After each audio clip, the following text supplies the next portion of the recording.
Shalom. This is the Brothers of GMS New Orleans coming at you with a second live camp. But before we get started, as always, we're going to give all praises, glory, and infinite honors to Yahweh, Bahashem, Yahawashi, Bahashem, Rakak, Wadash. Double honors to the apostles and elders of Great Millstone who rule and teach well. And peace and salutations to you sincere Akim out there, pushing this word in truth and sincerity to the four corners of the globe. May your brothers endure until the end. Shalom. And hey, we're living in some highly prophetic times right now. We just had that total solar eclipse earlier this week, and things immediately ramped up afterwards. The hot topic right now is Iran's planned, retaliatory strike on Israel for that embassy bombing they did a week ago. Hey, we know that once that war truly kicks off, hey, that's pretty much game over. That's the battle in the Valley of Jehoshaphat, the War of Armageddon in Joel chapter 3. Hey, these things have been prophesied from the beginning. Hey, we're finally catching up to prophecy. Hey, we're at the end of this thing. Iran hold the cards to all of the big players coming up. That's backing them, man. The Russians, the China. Iran is that card. The day that America decided to kill the Iranian generals, or the UN, small heads. Yeah, the small heads decided to, kill what Soleimani. It been a America killed them, and then those gutter rats. Yeah, they killed like a couple of generals, and they attacked the embassy, which that's a declaration of war. Even America says if you attack an embassy because it's a neutral target, that's a straight declaration of war. Right. It's back to 24, verse 6. Yeah, verse 6. It says, and ye shall hear wars and rumors of wars. Keep on. See that ye be not troubled, for all these things must come to pass, but the end is not yet. And we are clearly hearing of wars and rumors of wars. You got the war in Ukraine, and what? The rumors of war between Iran and Israel. And these things are quickly heating up. Biblical prophecy is quickly coming to its fulfillment. Or what did it also say at the end? For all these things must come to pass, but the end is not yet. And when you go further down to verse 8, it says all these are the beginning of sorrows. And you're going to see, little bush wars and proxy things happen, right now. And even Iran, they're talking about how Iran's saying this is going to be a measured response so they don't kick off a bigger war.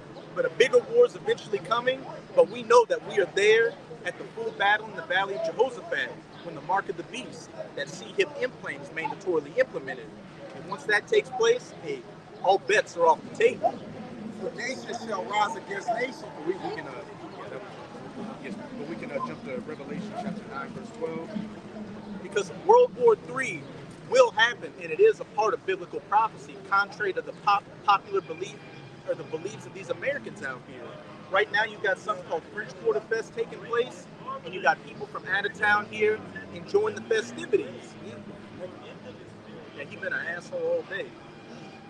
Enjoying the festivities out here, not knowing that we're on the brink of world war, economic collapse, just complete pandemonium out here.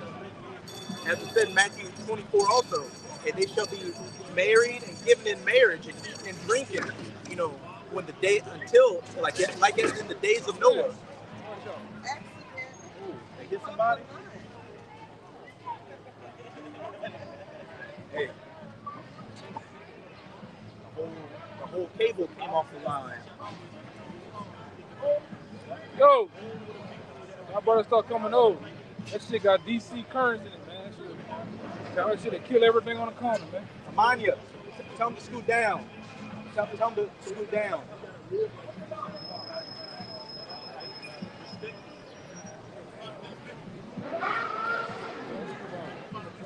Hey, just like that. Yeah, good, good.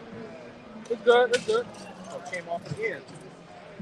Hey, just like that, we got a streetcar behind the camera with a little pole that attaches it to the electrical current line, and it came off.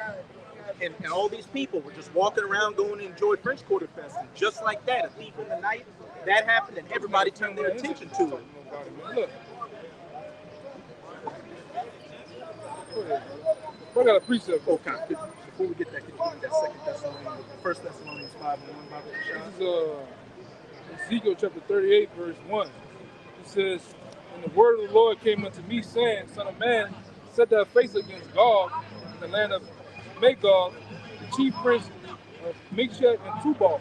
And we know Gog and Magog is speaking of Russia, who's going to be, one of the major players in World War III. And we can clearly see that they're gearing up, to handle business with the United States of America and the West. They've got that war in Ukraine taking place, and it's like every other day in the news they're talking about using nuclear weapons, on the West. And it's going to get to that point to where those keys are going to be turned and those missiles are going to be launched. This is Meshach and Tubal, right? In the prophecy against them, saying, "Thus said the Lord Yahweh, behold, I am against thee, O God, the chief prince of Meshach and Tubal.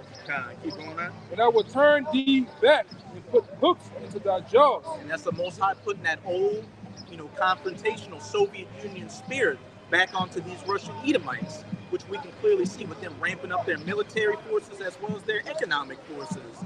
They're getting more and more involved in international politics like they were during the Cold War. But this ain't going to be a Cold War like the 20th century. This is going to be the ultimate hot war with nuclear missiles. I looked into something. They're saying that they're killing those Ukrainians over there to 5-1, man. Right? And they're saying by the end of, it should have been about the end of this week, going into next week, that they looking at it's going to be 10-1. So they're killing 400,000 of them a day. Meanwhile, they're telling the United States and a lot of other countries that, Ukraine is winning. They're flipping the numbers. They're crushing the Russians. But they want you to believe that shit, man. And that's going to do, what's that going to do too? That's going to motivate a lot of you assholes over here to go fight that war, man. I know a couple of guys saying they was getting ready to go get in the army to go fight against Russia, man. You're not coming back. All right? That's a one-way trip. All right? Way to back you up. Two things from Russia too. I know you're aware of this. They was lining up in the Red Sea, putting their warships in the Red Sea, and also they just fired off one of their first nuclear weapons from the Cold War. They said, getting it prepared. Getting it prepared. Getting it prepared. Yeah. But they're going to that old Soviet mindset, man. And more likely, it's a Taurus bomb. Yeah. Even though that motherfucker, that shit still knocked the socks off. Something. It still works. Yeah. Can't destroy it. Yeah. That's just detonated, man. That's right. And then, they recently just put the Satan II into operational military service. And that's their most deadliest, nuclear weapon that they have. They say that one of them can destroy an area the size of Texas or France. Yeah. Let me keep going, though. It says, and I will turn thee back and put hooks into thy jaws, and I will bring thee forth in all thy armies, horses and horsemen, all them that clothe with all sorts of armor, even a great company with bucklers and shields, all them handling swords. All their military assets, which during this war in Ukraine, what have you been seeing? Them calling up, putting in the conscription back in to get more men to fill up their ranks. And some of those men are going to get used in Ukraine, but they're ultimately getting built up so that they can be gathered down into the Valley of Jehoshaphat for the War of Armageddon.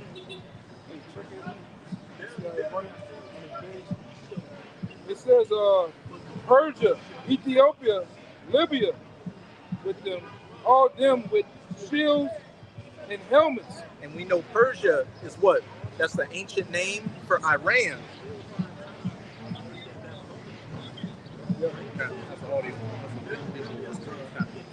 Hey, Iran, Ethiopia, and Libya, which, Russia is Iran's top ally. And then you got Ethiopia talking about dropping the dollar and joining BRICS. And Libya has ties with Russia, so it's going into Russia's allies, that are going to be a part of them during this great battle to come. Right. And it says, Gomer, which is Turkey. Gomer and all their bands, the house of Togomar in the north quarters, and all of his bands, and many people with thee. And when you go into Togarmah in the Strongs, it says Armenia, which you always got that Armenian-Azerbaijan conflict going on, and Russia is always siding with Armenia. So everything is perfectly lining up with biblical prophecy. Yeah, it says, be prepared, be thou prepared, and prepare thyself, thou and all thy company that are assembled unto thee, and be thou a guard unto them. Point blank period. be thou a guard unto them. Which, as the brother Kaya was saying earlier, hey, Iran has those heavy hitters behind them, and once the U.S. at the behest of Israel and those NATO nations go against Iran, that's going to trigger Russia and China and Iran's other allies coming into their defense. And everybody is already, in place, just waiting to get that, spiritual signal to handle business. Even though they killed that guy, I think Putin killed him. That general they had over, my bad, the general Wagner group went around the world training every fucking body, giving them weapons, going to Cuba, going to Africa, going to Libya. Right, so this guy actually been in a position as a guard, all right, being a big brother to the little brother, man. So what happens when your little brother goes to school and somebody punches him, come back upset? You start doing this, teaching them how to fight, man, teaching them how to defend themselves. All right, some niggas get the point. Keep this on them. You know what I'm talking about? Keeping that cannon on them, man. They come and handle the business themselves. They get some of their boys together and handle business. And you gain more confidence. A little brother knowing my big brother coming behind me, you're going to get more confidence, man. And the things you say, your approach towards them, all right, you're not backing down no more. That's why the scripture says it came a time to where the weak said they're strong, man. That was it. We're going to get that. So, you got that one? That's what we're going to get. But, hey, we're going to get it later. But, hey, let the weak say I am strong, backing up what these brothers were saying. Hey, Iran is talking big shit to the West now. They're saying we're going to bomb Israel. They're planning on bombing Israel. And they're saying if the U.S. wants smoke, they can get it too. Because what? They got Gog being a guard unto them. Russia. Yeah, when you, come on, man. Anybody know they got the NFL front line, all right? And it's some big heavy hitters. You gonna do your thing, man. It happens all the time. Look at how the certain these rap guys move. They moving with you say they moving with Jay Prince and them, Drake and them. They talk their shit. They do all type of wild Atlantic shit, man. Cause they get the feeling themselves because who's backing them? Who have the other guy that got killed at the gas station? We knew he was with Cash Money. This nigga was just being a complete demon out here. No, the another guy at the shell, BTY Youngin guy. He was a complete. Once he knew who was backing him, he was a complete animal, man. He was at the same gas station 2 days before it happened.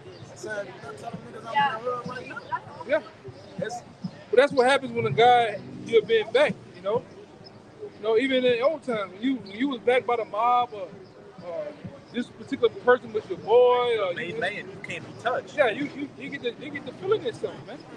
Hey, as the brother's about to bring out that Jeremiah 49:20, that's how Israel's feeling. They know that if anybody comes against them, the U.S. is going to come and back them up.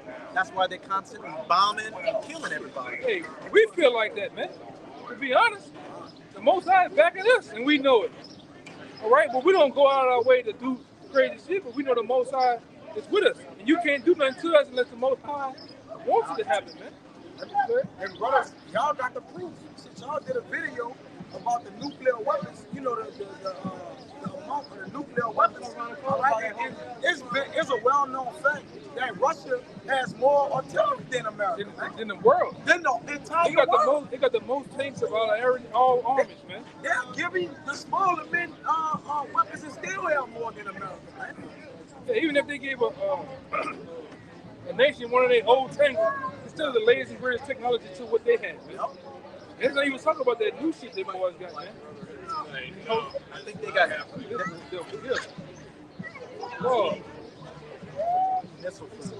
he's like lonely people, you know. And hey, Russia, you know, they got it, and they're constantly building up. They're constantly building up their forces. A stinky bitch. Oh man, I doubt it. And they got. I think right now they got like a 1.3 million man army, and that's not reserves. That's active duty. While they're constantly building up their forces. It's not even putting in the force of the citizens that's ready to go to war. Even when I ran back then in 2008, around the time it came in, we had an article to show that it was a million citizens ready to get down with the Iran army going up against America, man. How much now after 16, 17 years in advance, man. Shit, Russian troops started putting them troops at the borderline over there in Ukraine when America was trying to set up their silos, you know, they different missiles, and when they trying to go in that back door, Russia put fucking 200,000 troops right there, like on the front line, man. Yeah. You not. Them boys ready to go, man. They ready to go. They trained to go. They the real TTG. Yeah, not them niggas in Baton Rouge, NBA young boy now. TTG, man. They ain't trained shit. Them Chinamen got a million men ready to get on foot to go. Them bitches like ants, man. You got it. You know, but that's the spirit that's the spirit of the world. The world's ready for war, right? And most of those guys, they've been training for years. They fuck the training. They're ready to put their ass or something, man. They've been going through generations of the U.S. putting sanctions on their grandparents and their parents, and them living in poverty. So now that they've built up economically and militarily, and they see that this whore America is open, the borders are open, the military's weak. What do you think they're gonna do? They're gonna handle business. We can get that, and then we can get that 9 and 12, and then jump to Joel 3. Look, she gonna break from her husband, try to walk down the middle, man. It's Jeremiah 49 and 20.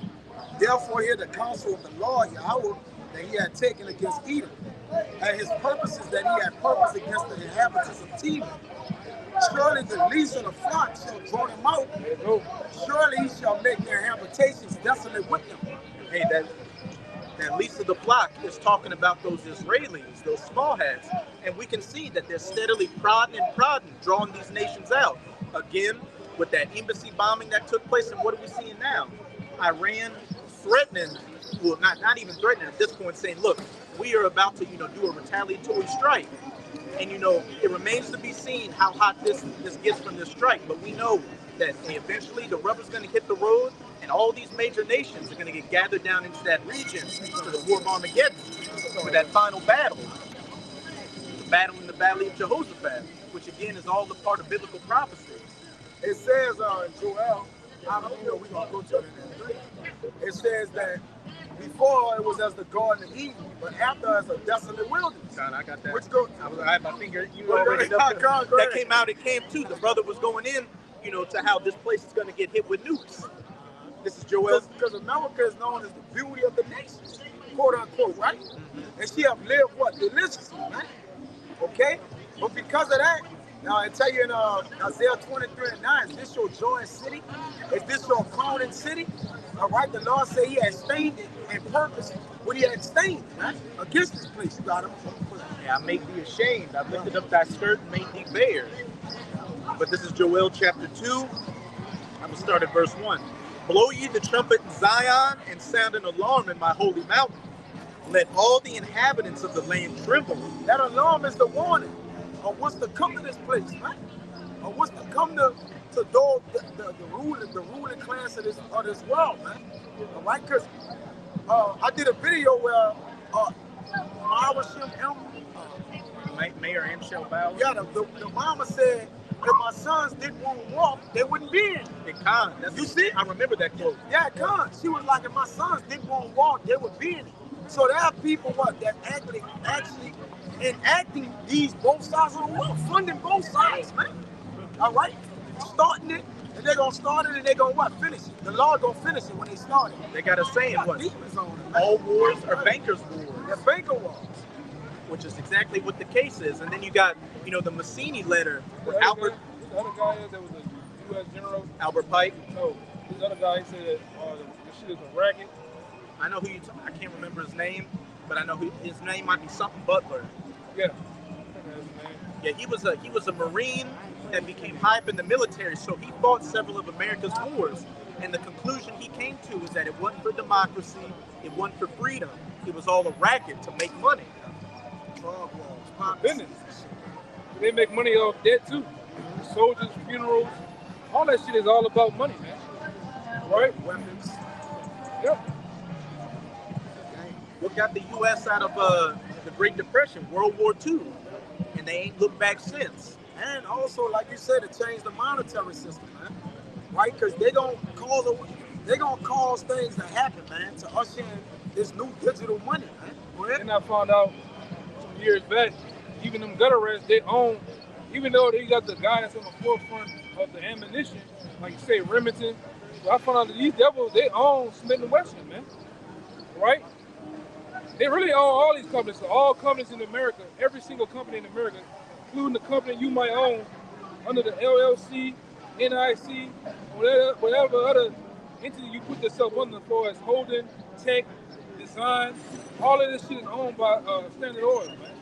Right along with BlackRock, and Vanguard, man. You can't get around this shit. All right? Go ahead. They got in the original RoboCop, the main corporation was called Omnicorp.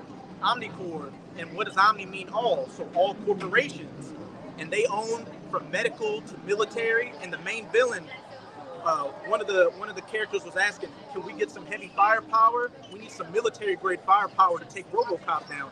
And the executive scoffed and he said, "We practically are the military." And that's what they're doing in Ukraine. Like Yakina said, the elder brother said, they're giving faulty weapons to one side, man. They control the war. Even John Todd brought that out. He said that he got with some of the insiders back then. They said that in a time where when all things bust out the seams, that people that's using certain ammunition under Smith and Wesson is gonna blow up. It's gonna blow up in their face, man. Right? They designed it that way. Right? You understand ammunition, guns get hot. You can't keep using the same shit for hours and hours at a time. Right? And these devils know it. They're the creators of the shit. They're engineers and they're different design. None of this, they know how this shit works, man. Right? I don't know if it works with those modern day light machine guns, but I know back during World War II, after so many hundreds of rounds, they had to take out the barrel and put in a new barrel. Yeah, this shit melt down. It's man-made, you know? It's man-made. Right? God. So I'm gonna get back with them. We're gonna get back with them and then shut it down. I'll read these next two verses. Joel 2:20. A day of darkness and of gloominess. A day of clouds and of thick darkness. And those missiles gonna do that. Like the brother said, they're a horrible storm. All right, that's gonna go into the atmosphere, come back down. All right, it's gonna darken this place, man. From all the smoke, the debris. It's a dark day. And it's gonna be gloomy, all right? Because the effect of the destruction, man, it's gonna be smoke and burning, right? All right, huh? So that's all the nigga worry about. You worry about fucking George you got on. That is missiles, man. You got to get the missile. Nigga with the pink on. And walking with fucking. These women gonna lead to a lot of Jake's death. That was you that said the man asked for a nuclear missile to hit him. Was that Goliath? Said you got one fall right on me. No, you don't. Because he knows he's through. Like if those nukes fly, I'm through. Like ain't nothing I can do about it. We all through. Well, not we all, because obviously the elect are covered under the shadow and the wings of the Lord. But the rest of the nation, that's the last part. Nobody's surviving that, man. All right, you got to have a hand of the Lord over you to survive that, man. That's it. A day of darkness and of gloominess, a day of clouds and of thick darkness, as the morning spread upon the mountains. Like that mushroom cloud that's on one of the suns, man. Right? A great people and a strong. There had not been ever the light, neither shall be any more after it, even to the years of many generations. The Lord about to use all of you nuclear missiles. You won't be one reserved in the solid, man. They all get used. Because in the kingdom, it ain't going to be no weapons, man. So we're going to get Ezekiel 39. We're going to burn the remaining weapons with fire. That's it. Get that out of here, man. Right? Verse 3. But what the Lord going to make is men the weapons. God. Right? A new self-thrusting instrument, man. Right? Judah is my battle axe. And this weapon of war. So the men of the Lord about to get that dominion, and they about to get that rod of iron in their hand. All right, go ahead, 3, the meat of the matter. A fire devours before them, and behind them a flame burneth. The land is as the Garden of Eden before them, and behind them a desolate wilderness. Yeah, and nothing shall escape them. And the smoke gonna be an indication of this place. When they say when you look towards the north, it's gonna have an ascending smoke, man. So when we are in the kingdom, we look over there like, man, the Lord wasn't bullshit. He made good on this word. That's why he said, he purposed it. He shall what? Man. That's going to be in a memorial. It's like, this is the end of wickedness, and it's never going to happen again. The smoke being there is what it's going to be to show where the Lord did his thing with nuclear fire. We can Yeah, because this devil, according to Romans, the 9th chapter, the Lord used him as what? The modern day Pharaoh. All right. So at one point, Pharaoh was at the height of his empire, and then what happened? The Lord crushed him through the plagues and the anger the Lord bestowed on him. Same thing gonna happen with this modern day Pharaoh. With this ancient Pharaoh that happened in Egypt. What's gonna happen to this Egypt under this Pharaoh? The same thing, but worse. And look at Egypt today. It's a desert shithole. Ain't shit over there, man. The original Egyptians aren't even in their land. You got a bunch of Arabs and white boys over there, right? Yeah. When the Lord put his hand on you, I promise you, it's gonna feel like you've been touched by an angel, literally. And the angel of the what? That's the Lord. That's the Lord hitmen, man. Right? Those are the what? The mighty men of the Lord, man. Yeah. So we can get that 9 and 12 and close it out in Joel 3. This is Isaiah 23 and 9. Yahweh of hosts had purposed it to stain the pride of all glory and to bring into contempt all the honorable of the earth. And he created, those missiles and that destruction to, stain the pride and glory and the contempt and, arrogancy of these Edomites and these other nations. Because when you look, as it said, in 1 hour in Revelation 18 shall Babylon be taken out. Esau spent around 500 plus years to build up its global empire. In the last damn near 300 years, America. And in 1 hour is this place going to be wiped off the face of the earth. Literally. This ain't an act. This ain't a joke we're out here telling people. Thus said the Bible, man. This ain't a Disney flick either, man. Right? But this is the words of the Lord, right? And the words of the Lord are held true, right? The Lord said the daughter of Babylon shall be, and say Babylon shall be what? Going down by violence. Yeah. This beast system has to go down, man. That's right. Right? It has to go down, man. In order to usher in the kingdom of Yasha under the command of our leader, Yahweh Shai, it has to go down. Two kings can't rule at the same time, man. We say that all the time. We bring that out all the time, man. All right? This is the Revelation 9 and 12. We'll drop that Joel and close out 1 Peter 3, 2 Peter 3. I gotta get This is Revelation 9 and 12. This is it. One war is past, and behold, there'll come 2 more wars hereafter. 3 woes: World War I, World War II, which have passed, World War III, which is about to take place and go nuclear. And as it says in 2 Peter chapter 3, hey, the heavens and the works in the earth are going to pass away with a great fire, and the elements are going to melt with fervent heat. And that's the end of Esau's heavens and the beginning of our heavens. And it's right around the corner. Any brothers have anything? Yeah, age got to burn in order for our age to what? Erect, man. And this is the age of the what? The Edomites and the wicked of the earth to burn. And all kingdoms and nations had their time. They had their time. Now we're at a time of this nation and this wicked kingdom going down. Syrian nation, Babylon, all of them had their time, man. All right? All right? So at some point, this place can't go on forever, all right? Only nation that's going to rule forever is the nation of Israel, man. That's what's told in the scriptures, all right? Forever, ever, even forever, all right? As it says in Daniel, it shall not be given to any other people. Straight to the point. And so with that, we hope you're sincere, Akim and Akwaf, are edified by this live camp. And again, as always, we're going to give all praises, glory, and infinite honors to Yahweh, Bahasham, Yahweh Shai, Bahasham, Rakak, Wadash. Double honors to the apostles and elders of Great Millstone who rule and teach well. And peace and salutations to you, sincere Akim out there, pushing this word in truth and sincerity to the four corners of the globe, and your brothers and to the end. A Baba Ball, a Baba Ball, a Baba Ball, a Baba Ball, Kwam Yasharala, Shalom.